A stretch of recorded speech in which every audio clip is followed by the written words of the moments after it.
Troy Bullock. Is that how you pronounce it? It is, mate. It is. Thanks for joining me, man. Thank you, mate. Thank you. Bit to unpack today. Yeah. As I said, it's different. It's going to be different. It's rare speaking openly with someone who you've just met. We've only just met today, and we've spoken a few times on the phone. But it's rare speaking to someone openly and in front of the cameras, and for anyone to listen to, and very openly about my life, probably more than I would have spoken to a psychologist or anyone about. So it's a different thing to do. Who were you? Who was I? It's a good question. I like to think I've always been the same person. I don't think I've ever been a bad person. I just think I've learnt along the way, and I've made some mistakes and done some things. And I think that my character has never necessarily changed. It's just that I've had to learn a different way. What were you doing? And it's sort of hard because who you were as a child. I mean, I'm pretty keen to go back to, I guess, your early childhood as well. Yeah. Do you want to give the viewers, before we go back there, just a bit of a context about, if you can, context of what you've been up to? And you've even referenced a pretty hard year last year, which we can touch on. Yep. But I guess the early parts of your childhood would be a good place to start, I reckon. Yeah. I think that's probably when I was coming here. I spoke to a good friend of mine who I was nervous about this chat. I was nervous about what I want to, why I'm doing this chat, and I think the reason for it is for me to give anyone who listens to it, I guess, the opportunity to understand they're probably not alone. A lot of people have problems with things, and you can still end up in a good place after that. But so before I got to that, I was thinking, I spoke to my friend, and I wanted to make sure that there was an understanding of, I guess, why I ended up the way I did. And I think the childhood is probably the most pivotal part. But I came from, there's definitely, I always say this, I guess, but trauma's relative. But I came from two parents who they were both Jehovah's Witnesses, so a little bit different. But they had a very disagreed relationship.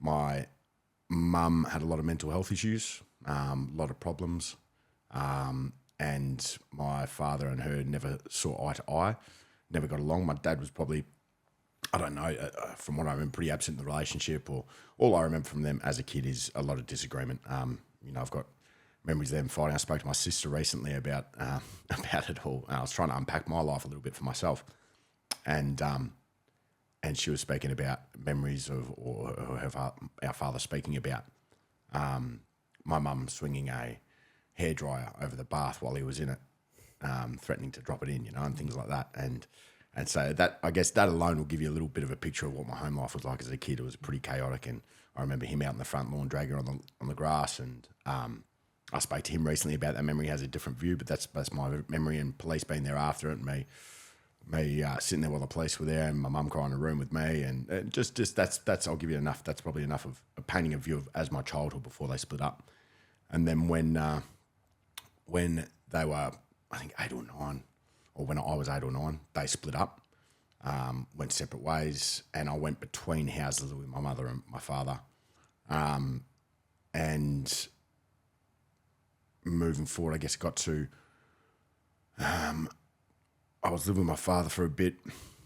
He got me into McKinnon Secondary.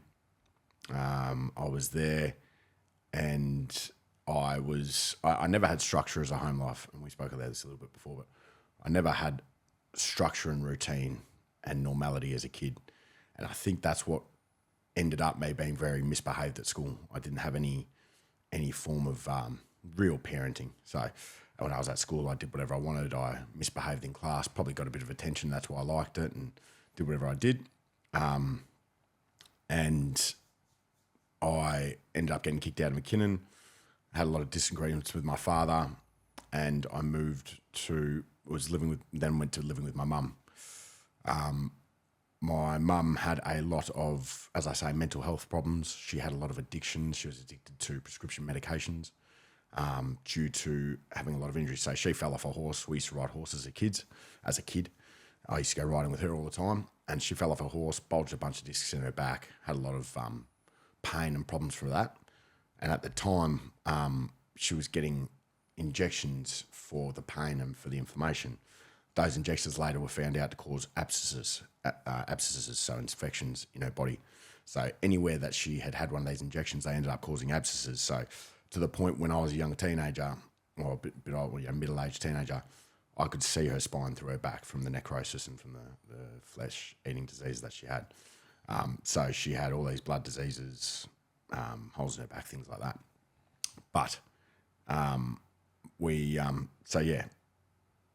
I was at McKinnon, got kicked out of there, living then with my mum, and she got me into a school called Frank Dando's, and that was where I sort of went from there, and that's what got me onto boxing and everything like that. Did you struggle to confide to and to provide some context on Frank Dano as well? I think you need to do that. But did you struggle going to a school like that as well?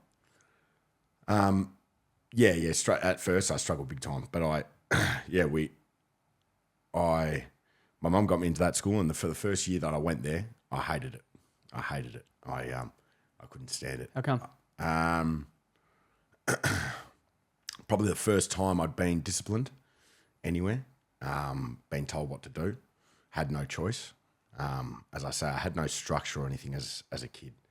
I had no discipline. My father didn't discipline me. My mum didn't discipline me. I had no structure, no routine as a home life. So I ended up doing whatever I wanted to do.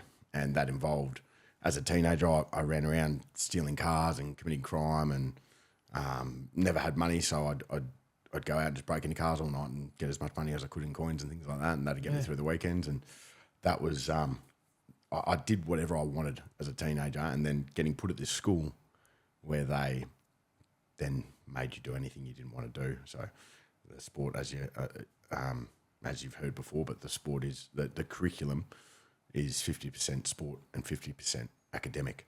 So every day we'd get there, we'd do martial arts for just over an hour in the morning, which was either boxing, kickboxing, judo, karate, or just physical exercise. Then we would do maths for a bit over an hour. We'd go to the pool and we'd swim laps for an hour, and then we'd come back and we'd do English for a bit over an hour. And that was our curriculum every single day, with obviously interchange things in there, but that was it every day. And so, to get to then get put at a place like that where they force you to do those things, and instead of at a normal school like McKinnon, where I just got up and walked out. Actually, after I got kicked out of McKinnon's, I got sent to a school called Monash Secondary, and they knew I was a misbehaved kid, and they had a bit of thing. They said, listen, if you want to get up and you want to get out of the class, you just get up, don't disturb the class, and you can just walk out. So I thought, I'm going to test this on the first day. And I was sitting there, this is all right. This is me, 14 years old. And I stand up, go to walk out. Teacher goes, where are you going? I'm going for a cigarette. She said, no worries, Troy. And she just let me walk out of the classroom. And that was the sort of, I guess, mentality that normal schools had to have with me, because they knew I wasn't going to listen. And then so when you get to Frank Dando's, there's none of that. There's none of that at all. Did you try and do it? No, I was reasonably good. I probably because, once again, at the schools, I knew what I could get away with a normal teacher. They couldn't do anything to you. They couldn't, whatever. But at Frank Dando's, they could. And I remember having, and maybe my memory serves me incorrectly, but I remember having a piece of paper in my drawers at my mum's house when I was 14, 15. And it actually said, Janet Bullock, whatever it was, give permission for Frank Dano Sports Academy to use extracurricular forms of punishment, or something along those lines, you know. And it was more that the school, they could do what they want. So we had martial arts every day. The teacher, Zed Zachariah, who you've interviewed, is a 7-time world champion martial artist, if my memory serves. Bloke. Yeah, scary guy, big Lebanese guy. And Paul Fifield, who's a very good friend of mine, he's a kickboxing coach, very good kickboxer. He was, one of the first people to beat a American fighter over here as a kickboxer, became the world champion at the time. and Sam Battaglia, who's another boxer, who are all my very close friends and family now. I'd see them as my family. And so if, I was a smart ass to one of the teachers at McKinnon, they'd just tell you off and I'd laugh at that, Whereas at this school, while at martial arts in the morning, they'd just pair up with you. So we'd stand in two lines and we'd spar each other every day. Sparring's practice fighting. And they'd spar you. And so you'd be sparring and you'd have the kid standing in front of you, and Zed or Paul or whoever would want to, they'd walk in and they'd pull one kid out of line, and you'd then have them standing in front of you. And you knew that was time, you'd know then you'd made a mistake, and you just go, okay. And as I spoke to Zed, I had a meeting with Zed the other day, and I said, I know now that back then, and for people listening and hearing that, they might think, you mean teachers had gloves and would fight the students? I said to Zed the other day, I see now that it was never out of malice. It was never out of aggression. When they hit us and threw kicks and this and that, it was more theatrical. They never really landed the shots with any intent, but it was to scare you. And when you've got a big adult standing in front of you throwing good kicks and that, and they're martial artists, as I said, they throw them at you with intent and with ferocity. It feels like you're getting battered. So you'd panic and scream and drop to the ground, and they'd get you with a body shot and you'd fall over and land there on the ground, and you'd start crying as a kid. And I cried when Zed sparred me once. And it was because there was the fear of it, and that was then stopped you from making the mistakes or from acting out. You knew that this wasn't a school that you could be normal at. You couldn't get away with that stuff at. And so in that sense, yeah, it curbs your behaviour pretty quickly. Did you feel invincible before going to Frank Dando? Yes. Yeah, I did. I felt like I could get away with anything and do whatever I wanted. I don't know if invincible is the right word, but Yeah, my bad. As I say, I was never worried about repercussion. I never had to worry about any of that. I did whatever I wanted. There was no repercussion. I didn't worry about the police. None of that fazed me as a teenager. I stole cars every week and never fazed me. Did you ever get caught? No. As a teenager, I never got caught. And I laughed about this later on. I guess we'll get to it later. But when I became a firefighter and things like that, there was a charity match for the fire brigade versus police, and it was at Bentley Footy Club where we all used to play, a few of us. And at one time, I was just about to get into the fire brigade, and there's all these police cars, and I was getting given the keys. They were in the car park, and the fire trucks were coming. And the guy was running. He said, "Oh, can you take these keys and just move a few of those cop cars because the fire trucks are getting here soon. We need to park it in these bays." And all my mates who I hung around with as a teenager, they're at this footy match to watch it. And here I am moving these police cars, and all my mates are standing there just shaking their head going, I can't believe what I'm seeing right now. This bloke's getting given the keys to cop cars. And so, no, I never got caught anything as a teenager. And reason of being why I went to Dando's is I was out of control. We stole cars every weekend. That's all we did. We ran around, and I misbehaved my whole childhood. And so it was, no, I was never worried about anything, and I never had any form of discipline. I wasn't worried about police because most of the time, or all the time, I got away from them. I was pretty quick, I was pretty fit, jumped fences pretty well, and so I got away with all of that. So as you get to Dando's, then all of a sudden there's a heap of rules and repercussions if you don't. As I said, teachers would spar you. That was a simple one, but we'd also just do a lot of physical punishment. So if you acted out, or if you didn't do something like simple as your homework, well, you get kept after school. They'd sit you against the wall in a 90-degree position, and you'd stay there, and your legs would shake, you'd be crying, and they'd make you do burpees for half an hour. That was your punishment in detention. You'd sit there and do things, or they'd just keep you back and make you do the work after school. Simple things. But because they were that form of punishment, it stopped you.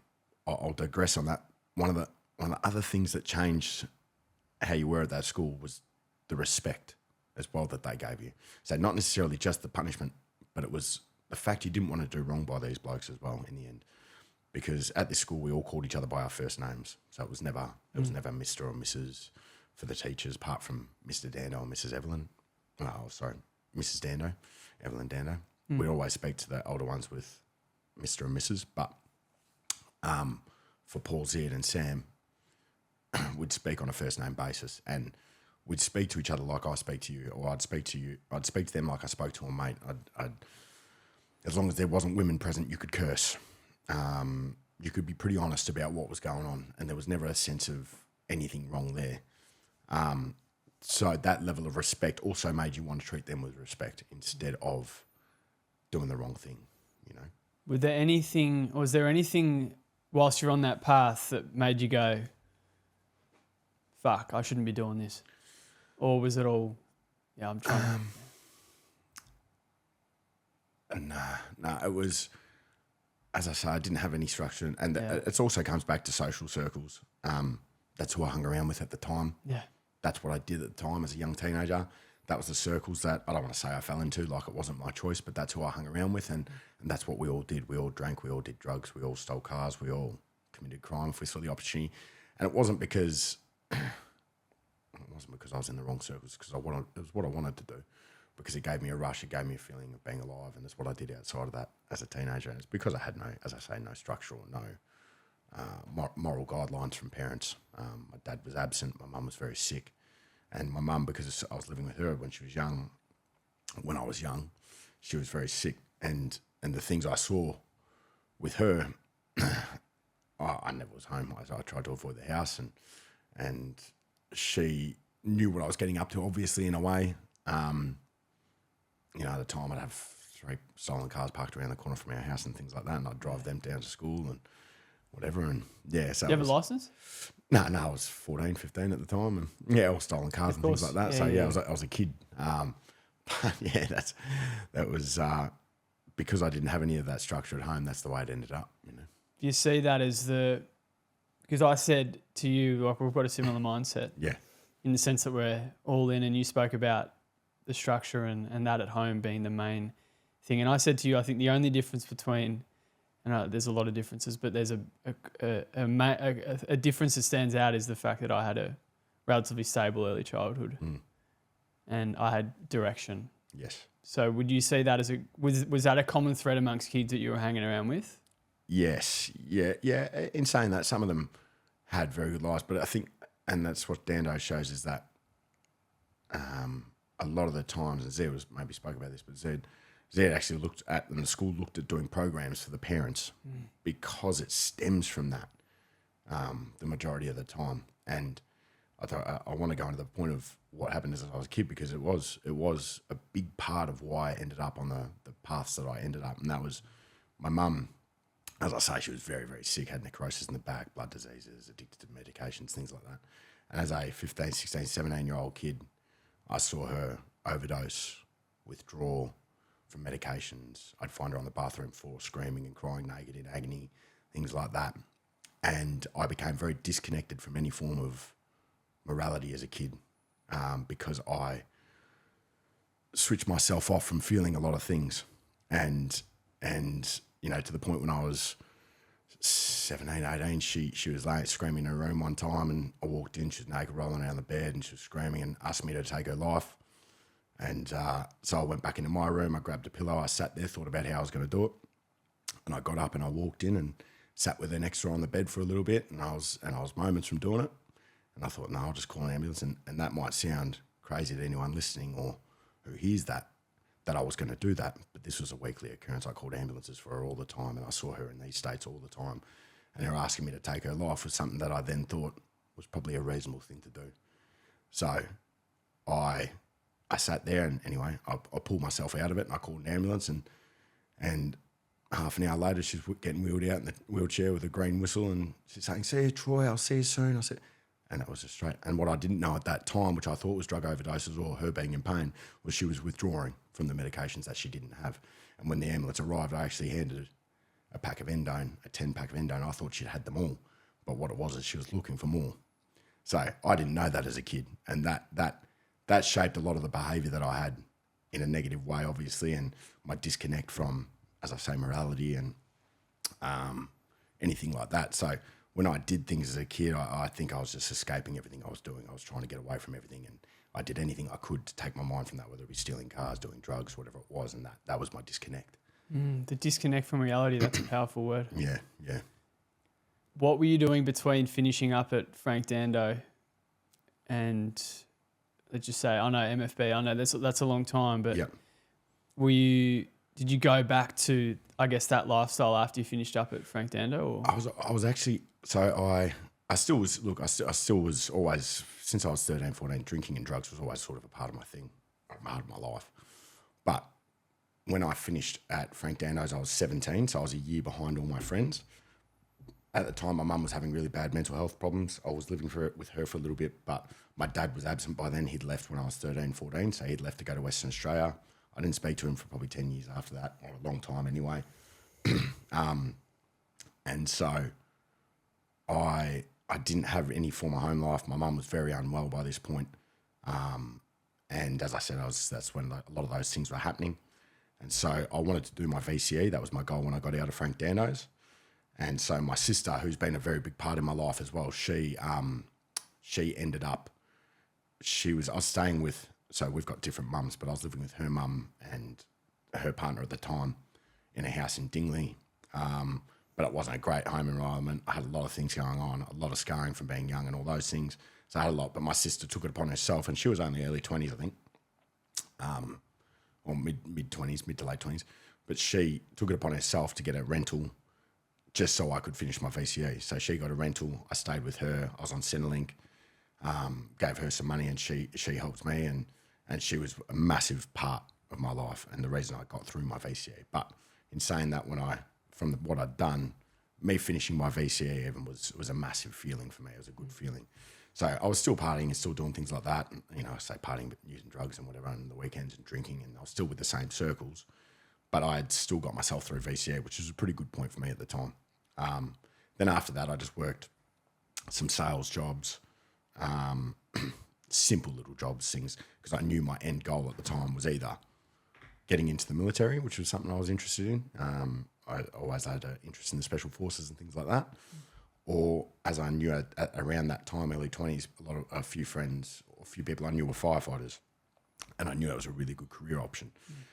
So I started to look at both of those, and I applied for both of them around the same time, and I got accepted to both at the same time, around the same time. So I had a selection to go into the Army as commando, direct entry, or as a firefighter with the Metropolitan Fire Brigade, which was called it back then, which is now the FRV. But and so I decided on the fire brigade because that was a really good career option, and I got to stay in Melbourne. Obviously, it's important to me to be around friends and family, or friends, but stay in the fire brigade was going to be a good thing for me, and it was a really good lifestyle choice for longevity as well, as opposed to the military. So I did that. I chose to go to the MFB, and did my recruit course, and became a firefighter with the Metropolitan Fire Brigade. What does a life look like of weekly, and I'm assuming it was weekly drug taking? Yeah. It was always binge use. In a way. Yeah, it was always binge use. But it was always recreational, obviously, as a kid. Weekends, I'd spend drinking. And I even remember when I was at Frank Dando's, I was drinking every single weekend. And Paul tells the story about how every weekend I was drinking, and I'd look forward to drinking every weekend. He remembers me saying to him, I just love it. I just can't wait to drink on the weekends and this and that, What do you think it was? An escape, yeah. I look at drugs and alcohol as an escape from reality, and a way of getting away from your emotions. And I've learnt that the hard way, but I've learnt that in the past few years, very much so. And I learned that, for me now, sobriety is an only option. But back then it was just escaping the reality of things, getting away from feelings, emotions, what was going on at home. It took me away from all that. So, that's where that went. How long were you a firefighter for? About 3.5 years. Yeah, so loved it. I think I was very good at it. I cared about helping people. I held big pride when I graduated. There's a post on Facebook I haven't read in a while. It's pretty hard to read all those things now looking back. But why is that? There's a lot of regret. There's a lot of remorse for losing that job and everything that happened.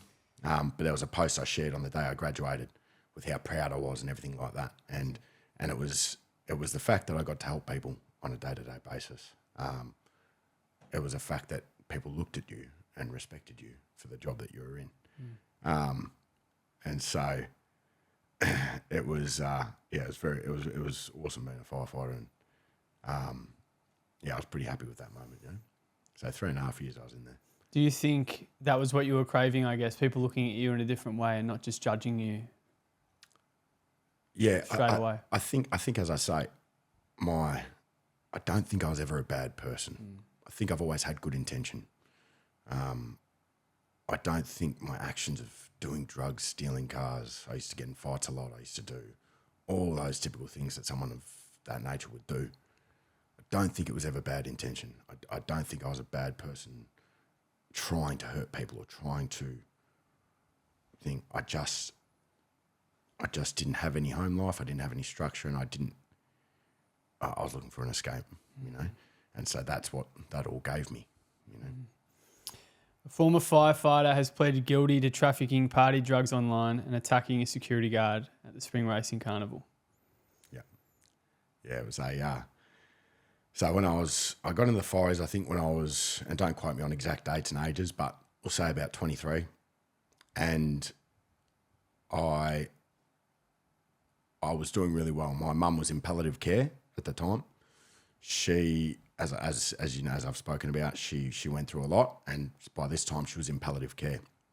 I remember going to her palliative care unit out near Rosebud and watching my graduation with her, giving her my graduation book, everything like that, and she was so proud of me and everything like that. And although she went through what she went through, she was always a good mother, and she was always a good person. She never did the wrong thing. She just had a hard life too. And so I was in the job for 3.5 years. I was doing really well, but time came where I was actually in Perth with Paul. We're over there for the Nationals. Two people who I used to train with, Cam and Lauren, were both fighting in the Nationals. And I was over there for a holiday to go and watch them fight. And I got a phone call, and I'd had many phone calls where in the past, in those past few years, to go and say goodbye to my mother. And most of the time, as I say, I'd go see her, and she'd be in pallet, she'd be out cold, and I'd say my words to her, and I'd tell her I love her and things like that. And I'd say all my last words to her, and I'd walk out of there in a pretty bad way and cry and whatever I would. And I would, then I'd go back the next day because she hadn't passed away yet, and she'd be sitting up eating jelly. And she'd be, oh, hey, Troy, how are you, blah, blah, blah. And I'm just sitting there going, so It's a cycle. by the time she passed away, I was ready for it. But I was away in Nationals and at the Nationals watching the guys fight, and I get a phone call in the middle of the night. I was staying in a room with Paul, and it was my cousin, and she said, I think you need to come home. I think your mum's going to pass away. And so the next morning, Paul woke up to the phone call, obviously, and I told him. He said, all right, mate, I'll take you to the airport first thing in the morning. And so I booked a flight right there while I was laying in bed, about 2 a.m. or whatever it was, and we're driving to the airport. Maybe, I don't know what time it was, but it was early in the morning. And because of all those times I'd said goodbye, I didn't think it was going to happen in a way. That's still that element of disconnect, we'll say. And on the way to the airport, we're literally pulling, I've got the memory vividly, we were pulling into the airport, and I got a phone call, and it was my cousin again, and my mum passed away. And so come back home, and we did the funeral, everything like that, and still I was obviously doing my job as a firefighter, but that put me into a state of what I look now as I just was on a self-destruct. And you talk about self-destructive behaviours, it's quite a topic these days, but when I look back, it was me I was out to ruin my life. And I say. Yeah, well, I was then selling a lot of drugs online and things like that, as the news article says, and that is all true. I ended up in a binge use of drugs in a very heavy way.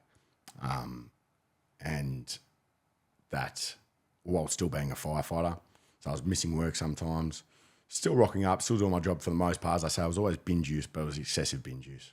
So I'd be 4-day benders, things like that. It was 4 days on, 4 days off as a firefighter, so I could get away with it a fair bit. A lot of leave, where if I was on annual leave, I could obviously go for about 4 weeks and things like that. But I ended up in a really bad spiral of self-destruct. And it was to the point that I ended up in all those behaviours which are ludicrous when you listen to them. Because why would you sell drugs online in that way? And why would you do anything like that?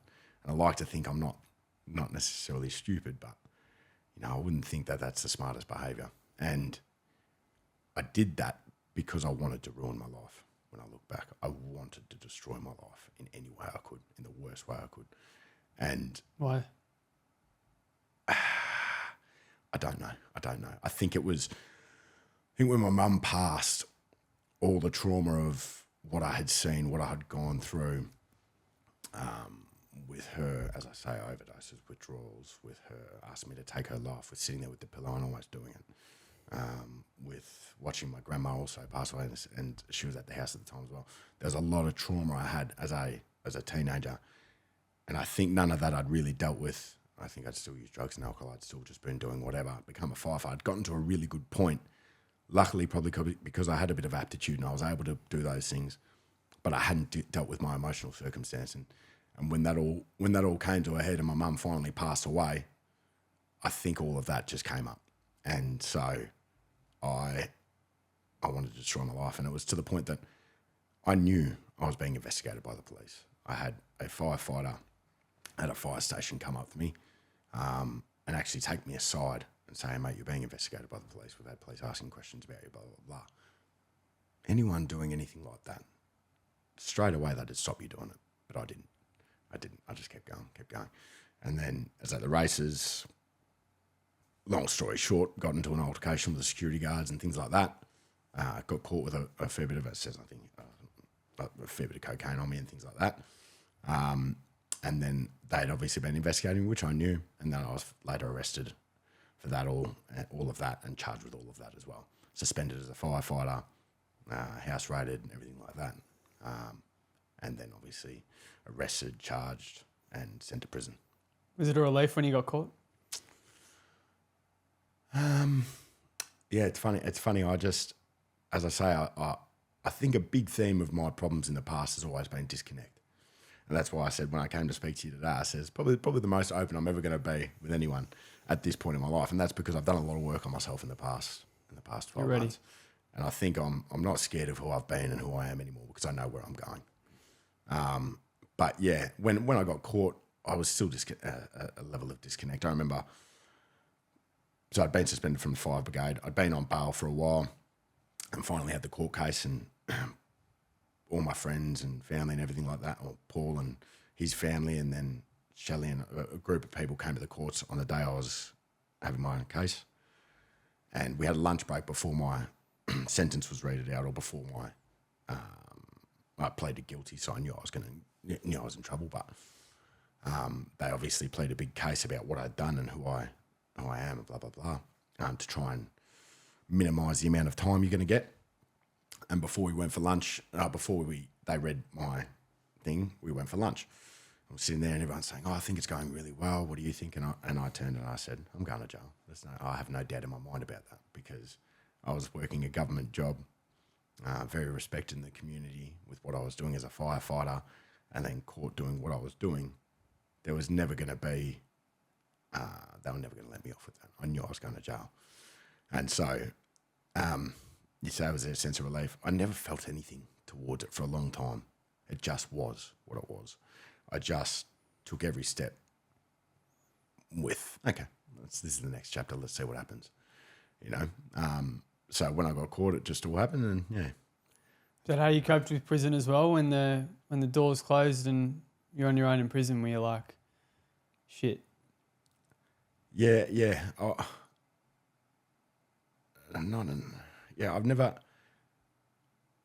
I've always been pretty calm under situations. Always been pretty reserved. And when it all went down, it's just I don't know, the easier way to say it is, it's just, you just go with it. It's just, I was just taking it in my stride, It says, they read it out, went down to the courts, went under the courts, obviously, before they send you off.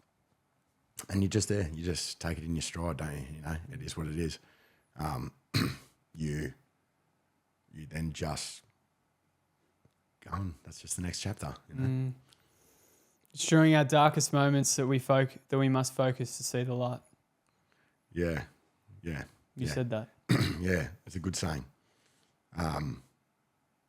Yeah, I wish that had been. I mean, that was a dark moment, obviously, and I wish that had been the complete turning point. But yeah, when I got out of jail, had an 18-month. Need some water? Excuse me. When I got out, did my time in jail. I had a 18-month corrections order after that, which is just them checking in on you and doing your, I had to do community service 200 hours or something like that, and whatever. And luckily when I got out, I had good people around me. Still had my good circles from the boxing gym and all the school and things like that, and they gave me a lot of help. When I got out, I lived with Paul at his house while I did some of my hours and things like that, and lived with my sister as well. But I wish that had been the darkest moment, the turning point completely. I got out, got a job on the rail, which is Paul's son Nick got me a job working on the rail, which was a booming industry at that time and still is.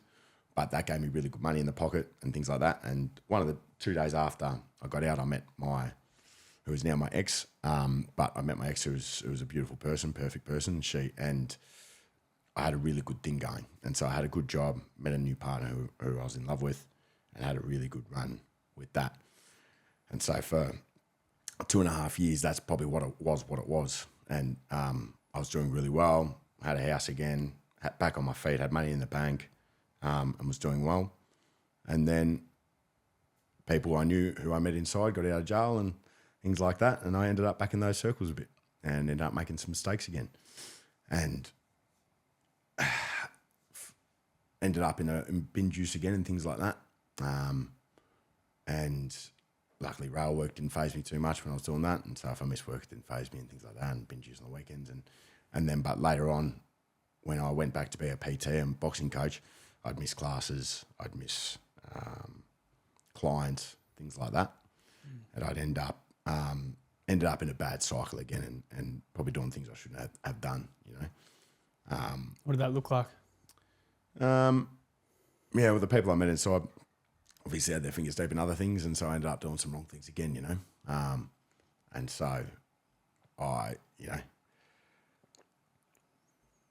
probably more than I'd ever done, you know, and I didn't want, I guess the catalyst for me changing, the catalyst, and you say it's our darkest moments, we said a lot, was when my partner left me, and that was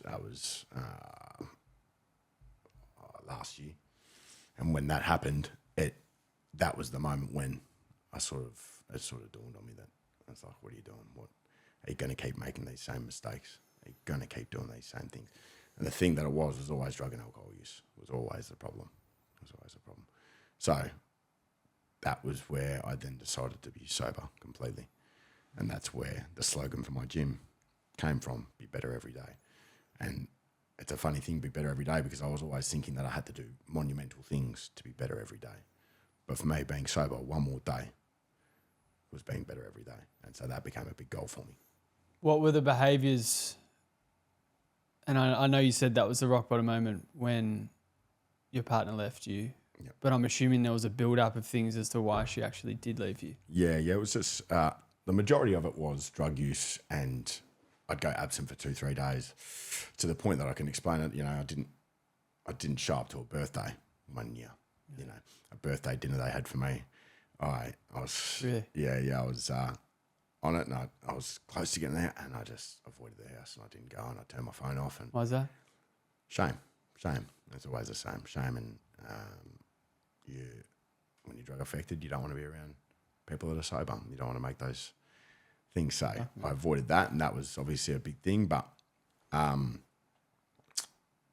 that was, those behaviours became habit again.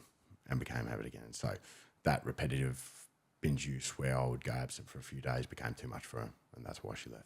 You know, and I completely understand her point of view on why she would have done that. It was the smartest choice by her to make. Does shame still play a part in your life? Yeah, 100%. Every day. every single day. And it's as simple as, and I've got a lot of people who I now mentor on. Some of them are doing AA, some are doing NA, Alcoholics Anonymous, Narcotics Anonymous. A lot of people who are just in the same battles that I've had. And a lot of them lean on me now because I've been through all that, and because the same way that a boxing gym was a saviour for me, a boxing gym was a saviour for them. And that's what I'm now trying to provide for people. And that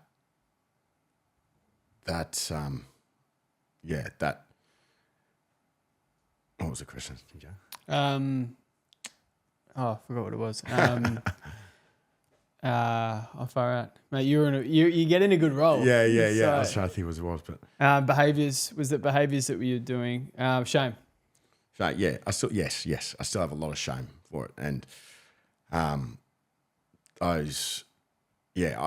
be driving through certain suburbs and certain areas, certain streets, and I'll have a memory, and it comes up on me, and it's just shame straight away. It's this horrible feeling. Is it a combination of memories, or is there one thing that stands out in particular, or is it just? It's all memories, but it's all to do with the same thing, and it's avoidance of going home and being with my partner and things like that. And I had a habit of just avoiding them, whether it would just be getting away from there, and all those memories sort of come up. But it's always there. It's always there. It unfortunately rears its head all the time.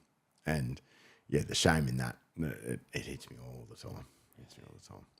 Even like looking back, I'm trying to think of the way to shape this question, but I mean, I'm just trying to struggle. Like, wouldn't the realistic thing in that situation be to be around people? And that's the rational thing to do, I guess. Correct. Yeah, but the fact you're avoiding it, when you're in that thing, when you're using, the only other people you want to be around is people that are using.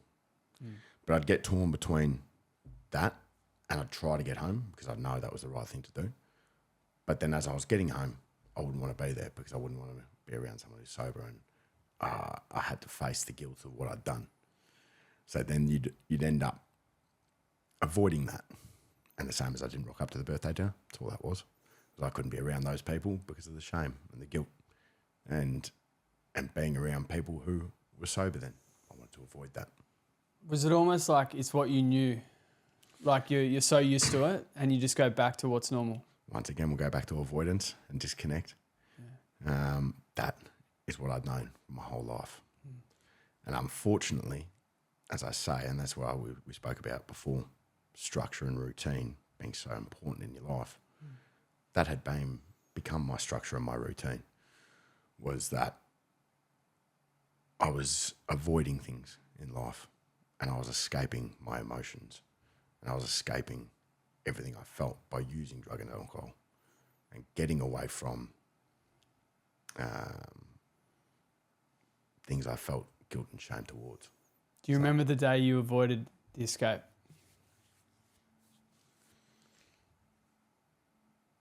So yes, yeah, in a way. Well, so there's two instances, but the day my partner left the house, I came back. I hadn't slept. I'd been out for a couple of days, and when she came back, she left me. She left the house, and after that, I said, "Okay, this has got to stop." And so after that, I did a period of 5 months sober, and I felt really good. I was sort of finding my feet, finding who I was again.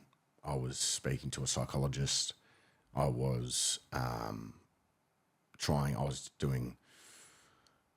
was going to a thing called Feel Good Dips, which was a thing on the beach, which did a lot of breath work, meditation, things like that. And I was trying to be, I guess, more emotionally connected instead of disconnected, and trying to find myself a bit in that way. And so, as I say, I'd done 5 months sober, and I'd done a really good period and felt really content with where I was going, and ended up at a birthday and ended up relapsing and had a really big relapse, put myself in hospital, and it, it was a pretty bad time, pretty shameful again. And it was after that period where I really sat and I thought, what am I going to do here? is this the way I'm going to keep living my life? And it's always been one answer that caused me problems. And it was drugs and alcohol. Simple as that. It was the only thing. As I say, I've got good people around me now with the circles that I've had from school. I'm blessed with the friends that I have that are good for me. And the only thing that had caused me problems was my drug and alcohol use. So it was an obvious answer, and it always had been. But when you're in the midst of it, and this is what I speak to a lot of people who are having these problems now, when you're in the midst of it, it's so hard to see a way out. It's so hard to see a way out. And although you know the right answer, although you know the right thing, it's very hard to do when you're in that position. You said to me when you put yourself in hospital, it was like an 8-day bender. Yep.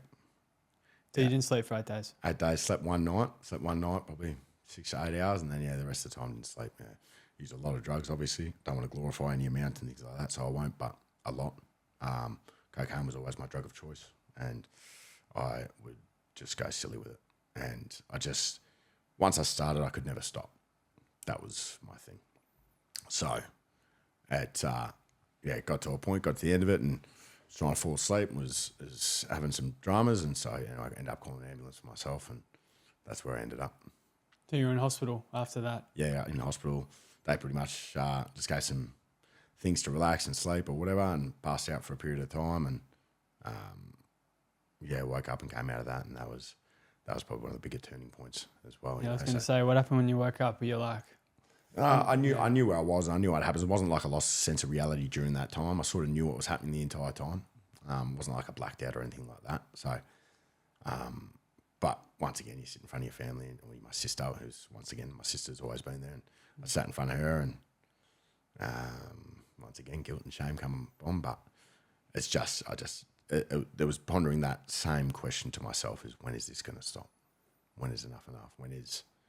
When are you going to stop repeating these behaviours? And then came up to Christmas. I'd had a few little slip-ups closer up to them, but not bad, nothing like that. And then it got to just before Christmas, my sister was worried about me, and she called me and said, she said, please make sure you're here for Christmas. Please make sure you're going to be here, And so I said, okay, no worries. So I didn't want to disappoint and let down my niece and nephew at the time, or my niece and nephew. So I pulled up, and then obviously with the new year, I knew it was a good opportunity to stay sober and do what I did. And then, so it's been a long time of sobriety now, and, about 310 days or more, and there'll be no going back for me. It's easy for me. It would be easy for me to ask, and I'm sure, this is like a simple question in the sense of, I'm assuming, did you have a why me question?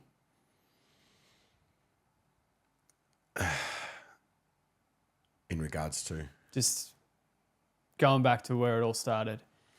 Like, why me?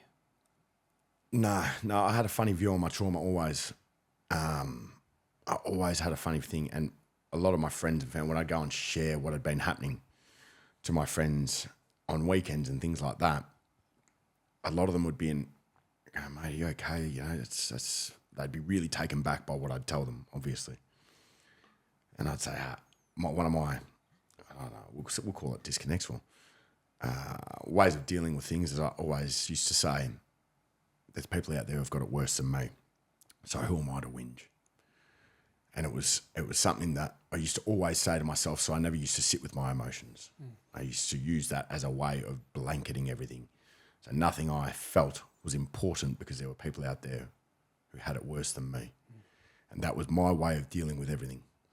But the problem with that was that I never dealt with anything. So I built all of that trauma up and everything that had happened, and I just brushed it aside. And then eventually that rears its ugly head. And only really recently do I sort of sit and let myself ponder those emotions. And I guess that's why I say maybe now was the right time to talk about this, because I am ready to talk about everything. And I'm not ashamed of what I've done and who I've been, because that's made me who I am. And that's okay now. What's it like to ponder on your past now? And I'm assuming you're alone a lot.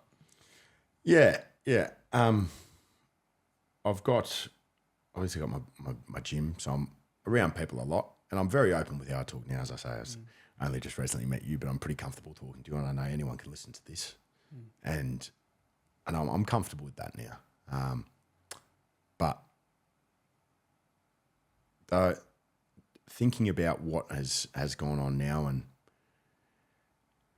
where I am now, and the opportunities I have, say with the gym, with the boxing gym, and a lot of people come to a boxing gym, as I say, to deal with things, escape reality, train. Yeah, it's a hobby, but it also gives someone an escape for that hour. When you're boxing, there's nothing else you can think about but boxing because it's so hard and there's so much thought to it. So it's a form of meditation, but it gets you. It's me now. I don't mind being alone and sitting with my thoughts now. I'm pretty comfortable with that, and it's something I've worked on this year, and it's something that I think, the position I'm going to be in is to help other people now, and that's a big driver for me. So, helping people through the boxing gym. As I say, people come there with their problems, and I can help them, especially the people who have used drugs and alcohol and are having problems. I've got one of the guys I train. He was 7 months sober, and up to about 6 to 8 weeks ago, and he relapsed 4 to 6 weeks, and he's just come out of it again, and we're back going really good. He's training 5 days a week, and he's doing really well. And to be able to help those people now, I don't mind reflecting on the past, because now my past has made me who I am. And although I've had to endure some pretty bad trauma with what happened with my childhood and what I saw with my mum, although I lost a job as a firefighter, although I went to jail, although all of those things happened, I've lost relationships and all the things that have gone on that have caused me so much pain. If I can now reflect on that and sit and be comfortable with those emotions, I can now help other people. And one of the things I'm looking to do is become a teacher at Frank Dando's. And hopefully in the view of me being there, one of the main things I can do is then help people who are possibly coming up in the same circumstance that I came up to not make the same mistakes that I made. When you feel like you've been hit, dig deep and hit back. Rock bottom is not your end, it is your beginning. Yeah. Do you resonate with that? Right now I do, yeah. Yeah. So, yeah, rock bottom, was last year, and it's a big turning point, and I then knew what it was, and as I say, sobriety was the answer. But then from doing that, and from shaping the way or changing the way that I do everything and view everything, the amount of opportunity coming my way is unbelievable. McKinnon Secondary, who I was expelled at the end of year 8, they recently had me back as a boxing coach, and they've re-invited me again to teach boxing again, which I'm doing in a couple of weeks. So I took 4 classes in 1 week. I'm doing another 3 classes in a couple of weeks. Caulfield Grammar School, one of the most prestigious schools in Melbourne, had me there as a guest speaker to speak about my life to a group of students in a program called the Human Library.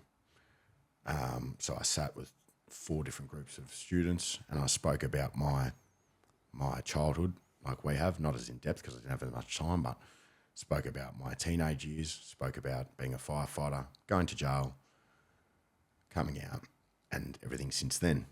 I wouldn't have done that without being sober. Frank Dando's looking at me doing a teaching degree, becoming a teacher, and being able to help students do that thing. None of that would help or happen if I hadn't been where I've been. And so I don't mind looking back and seeing all that now, I can sit with that pretty comfortably these days. On the topic of getting in front of kids, what is one thing that you think you would tell your younger self if you had the chance to? It's a good one. A good question.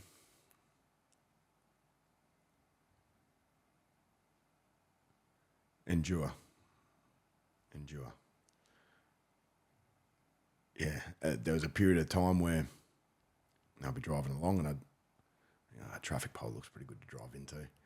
There's a period of time where I'd think, it'd be nice to put a gun under my chin. things like that. I never pondered the thought too much. I never would have gone into it. I don't think.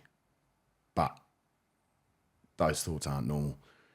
And I just endured. And I endured what I went through. I endured the mistakes I've made. And now sitting in front of you, getting to chat, possibly teaching at Dando's, speaking to the kids at Caulfield Grammar, going back to McKinnon, to be able to do these things and be where I am now and feeling the sense of positivity and direction in my life that I have now, I would tell my younger self to endure, because I'm thankful for where I am now. You proud of yourself? I am now. And if I continue to go this path, I will be. What does it feel like to get up in front of kids at Caulfield Grammar?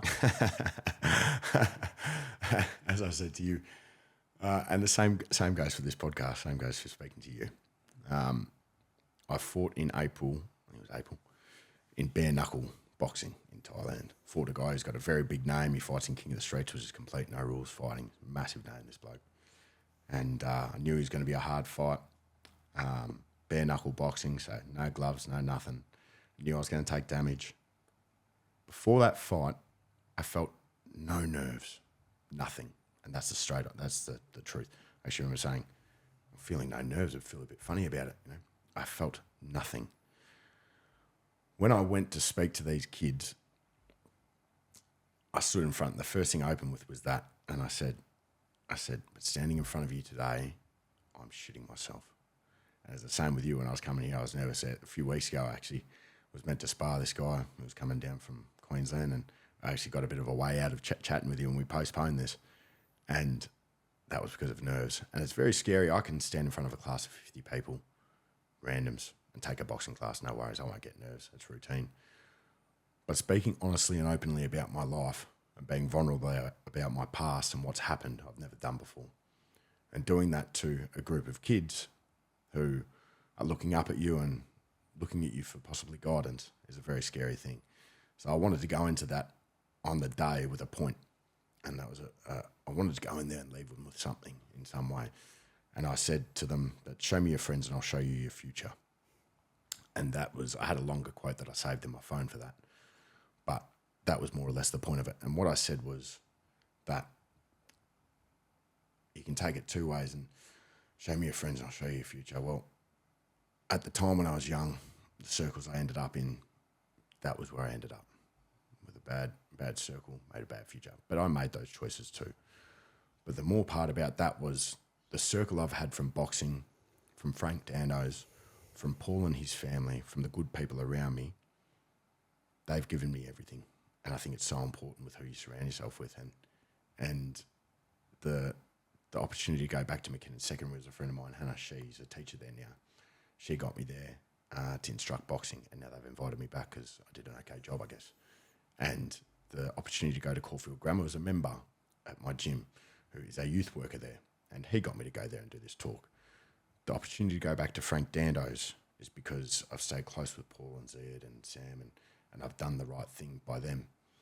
And I guess more importantly, that part is if you surround yourself with good people, you can end up in good places.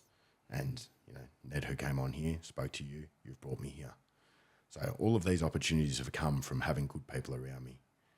And I'm lucky to have that. And I think, you know, anyone young, it's good to surround yourself with good people because you get a good opportunity from that. On the topic of good people, you mentioned Paul a few times. Yep. Second to none. There is no one in this life I'll ever meet as amazing as him. And you've spoken to Zed, and I told you how much of an amazing person he is. Paul was one of the teachers at this school, and he, I will say, was the concrete of this school. He is such a formative figure there, and he's such an amazing person, same as Zed.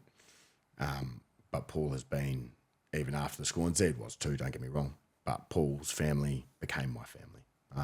As I said to you before, I go to their house every Thursday night for dinner. His daughters and son call me a brother, and they have become my family.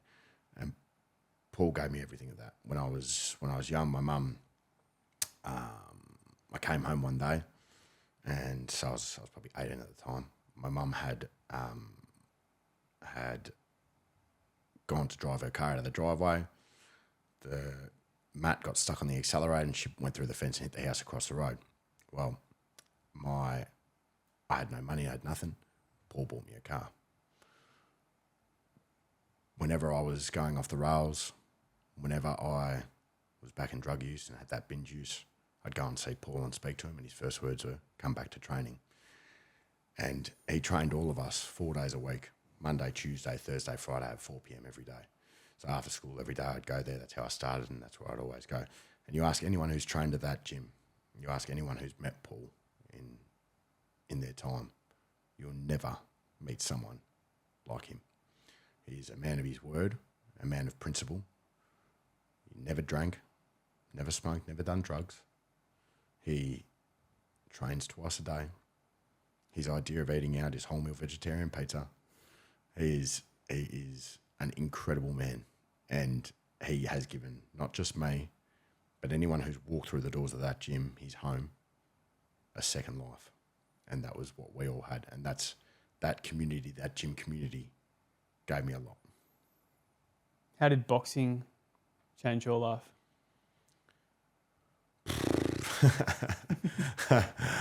So many answers to that. Boxing gave me something else. If I hadn't have gone to that school and I hadn't have started boxing, I wouldn't have had an escape from the times I found myself in the wrong spot.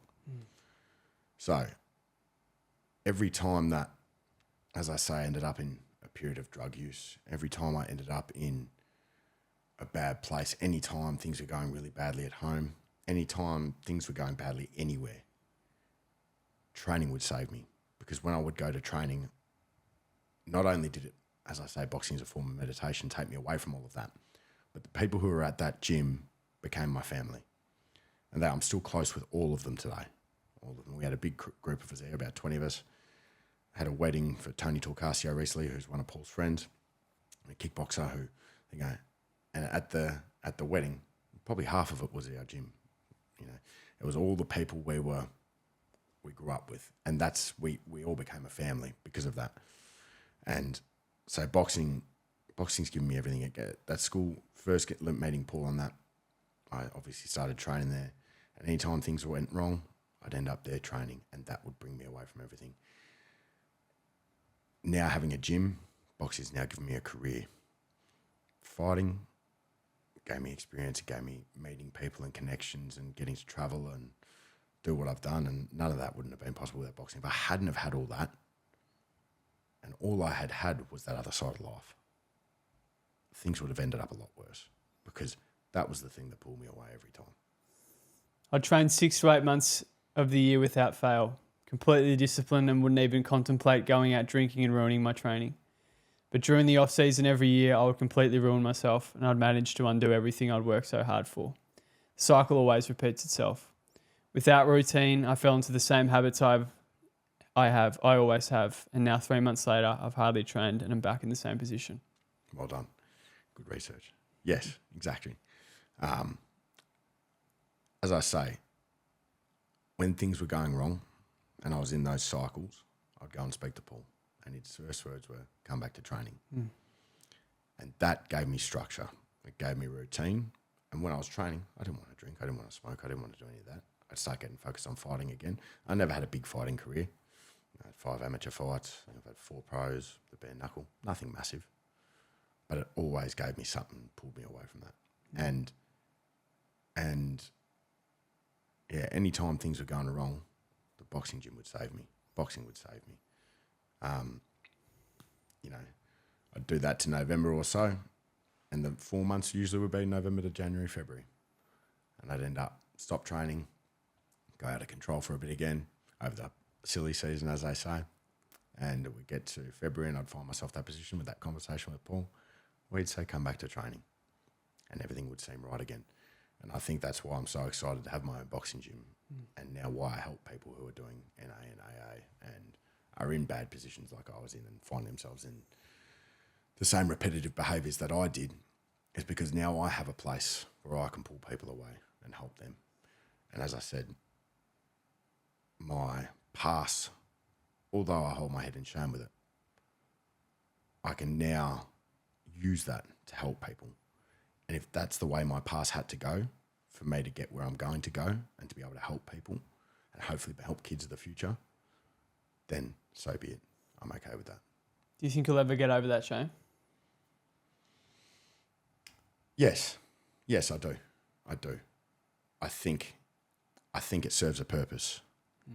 I think that for me to change and for me to be where I am now, I needed that.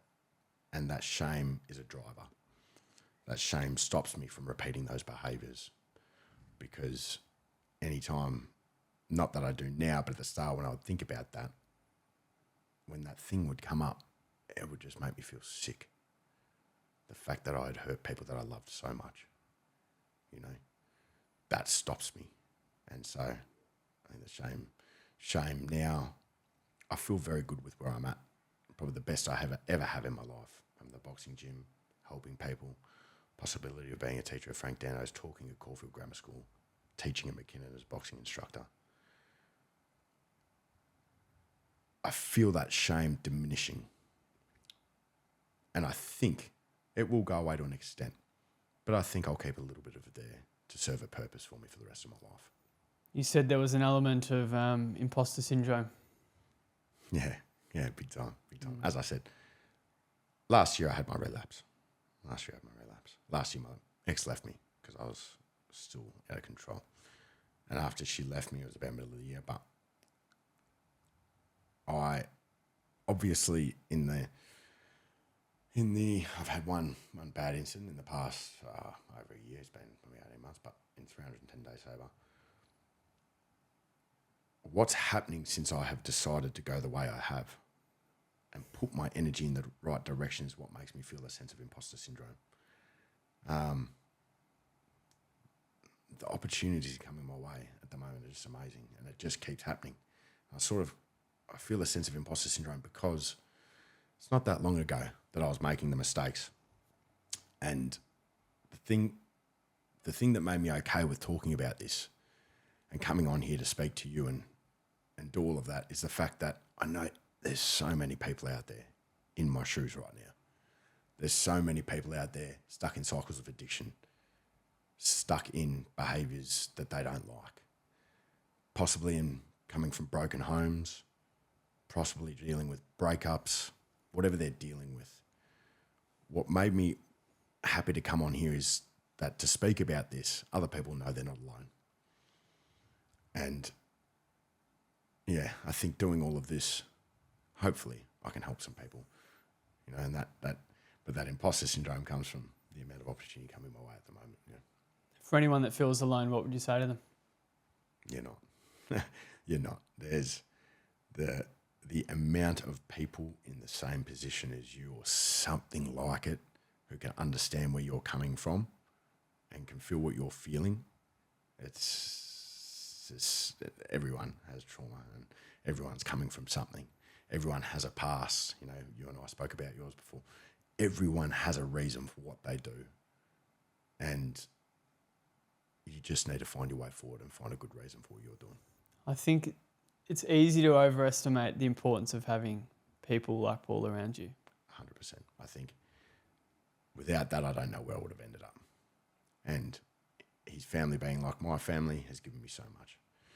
And we all need someone in our life, a mentor, a figure. And generally, hopefully, for most people, for people, what it should be is your parents and where you come from there. But unfortunately, most of us don't really have that. There's something wrong there. There's not a lot of families that are perfect in the broken, without broken homes and without some form of problem there. And so, yeah, lucky to have someone like Paul. Lucky to. And I think everyone needs some sort of figure in their life. And as I said, show me your friends and I'll show you your future. If you find good people in your life with good energy, who guide you in the right direction, who are there for you without question, hold on to those people. Moving forward, how do you think, taking all that into consideration, how do you think you'll measure success?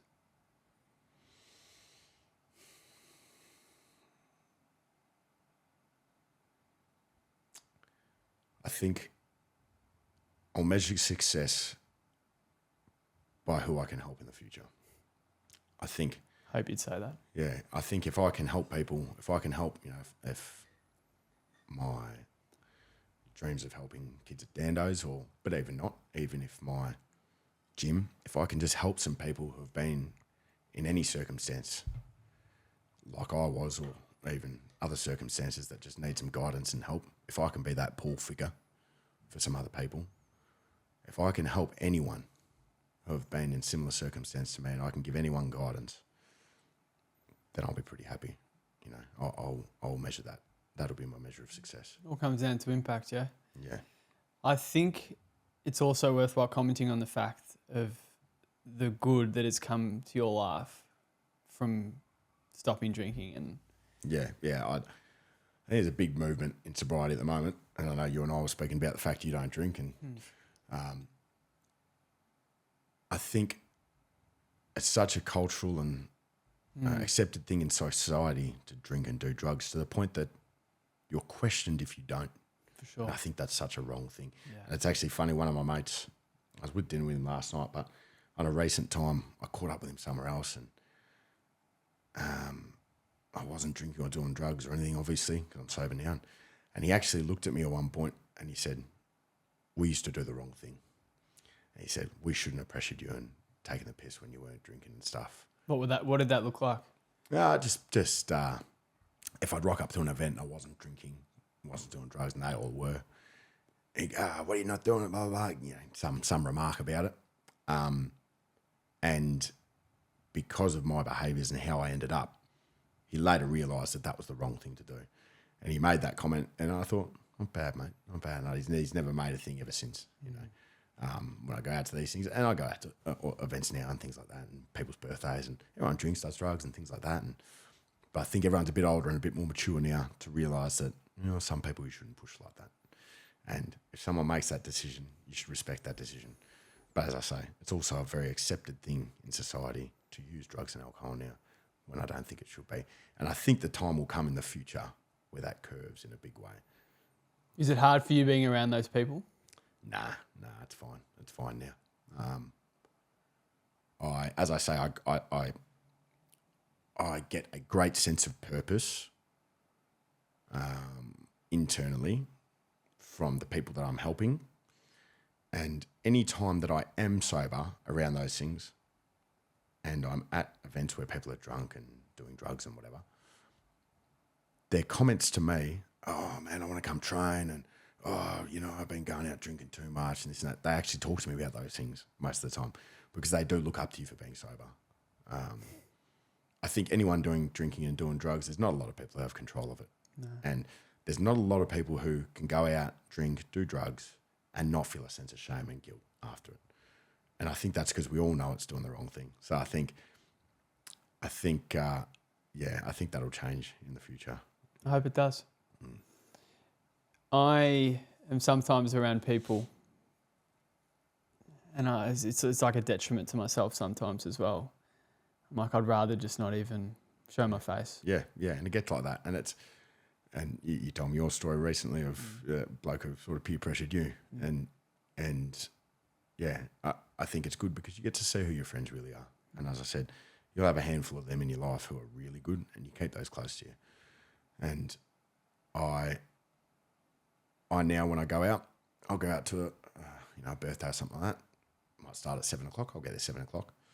By 9:30, 10, I'm ready to go, because by that time, there's no point in talking to them. They don't align with your interests. It's hard to be around them, and that's what you're saying. They're no longer like you when they're like that, and it's a good thing. You'll find your circle, and everyone finds their circle. I think just takes some time, and we just have to endure. I guess. Sure. What does it feel like, when someone comes to you now with their problems, let's just say problems, Yeah, and opens up to you? Do you feel a sense of, pride knowing that they're comfortable enough to do that? yeah, I do, and I think it's a good thing. As I say, and as you ask me, the shame, all of that, the sense of my past, although it's been so bad, and it's something that I still have to deal with. when people come to me and I can help them and I can talk to them about it and they have confidence in talking to me about it, that's because of my past. They wouldn't want to talk to a sober person about their drug use and their problems because they can't relate to them.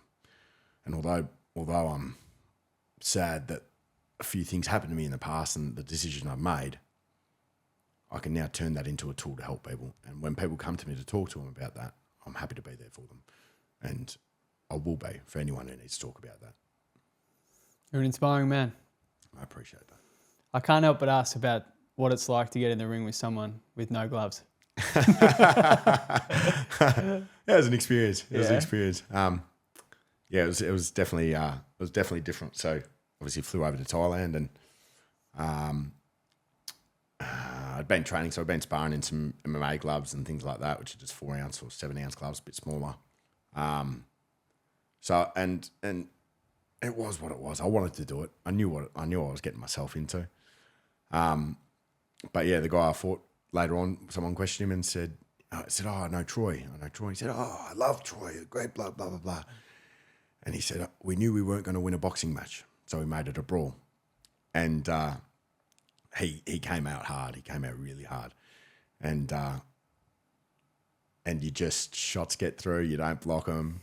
And I remember when I hit him with a good left hook and I dropped him and I stood back and I remember my right eye filling with blood. And I remember going, "Oh, I'm cut." Every shot that hits you slices you up. And it's, in any fight, it's a turn of one punch, but in that it was even more so, But yeah, it was an experience. It was, it was good. It was good. We'll hopefully do another one in the future, maybe one more. 75 seconds, 70 seconds, 25, was it 25 broken bones? 70 seconds, 25 stitches. Yeah. Broken hand, broken nose. I dropped him. He dropped me twice. That was it, yeah. Boxing is an imitation of life. You get knocked down and you get back up. You don't quit no matter how dark it gets or whatever adversity passes your way. You just keep biting down and fighting, coming up the other side and not quitting no matter what. Endure. What's exciting you at the moment, mate? Helping people. It is. I think that's going to be my purpose. I feel my purpose, When I was a firefighter, I felt great pride in the fact I got to help people every day. Medical response was one of the biggest jobs we did. And when I got to rock up the houses, even though it was CPR, even though it was mostly people dead, things like that, helping people was a great driver for that job. Yeah. Obviously, I lost that, and that was pretty hard.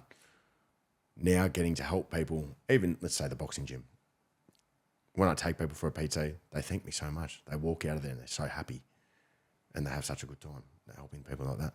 When I talk at these schools and when I get to help and when I get to go and help at Dando's hopefully next year, these things, helping other people is giving me a great sense of purpose, I remember in the article it said that you'd referenced the fact that you saw a lot of death.